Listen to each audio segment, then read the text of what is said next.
टेस्लाचं या ठिकाणी आम्ही स्वागत केलेलं आहे आणि त्यांनी देखील सांगितलं की त्यांनी मुंबईमधनं सुरुवात केलेली आहे आणि आता पहिल्यांदा ते मुंबई आणि मग त्यानंतर अजून 2 ठिकाणांचं रजिस्ट्रेशन हे मुंबईवरनं सुरू करतील। मुंबईमध्ये ते 4 मोठे चार्जिंग स्टेशन्स आणि 32 चार्जिंग इन्फ्रास्ट्रक्चरच्या फॅसिलिटीज हे तयार करतायत। या कारची खासियत अशी आहे की 15 मिनिटात चार्जिंग होईल आणि 600 किलोमीटर ती चालेल, त्यामुळे अतिशय एफिशियंट अशा प्रकारची कार आहे।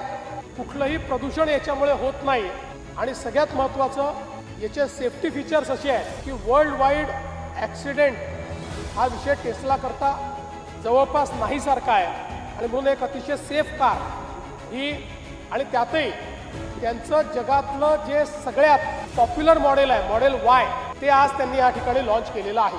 रोकठोक महाराष्ट्राला सबस्क्राईब करा आणि बेल आयकॉनवर क्लिक करायला विसरू नका।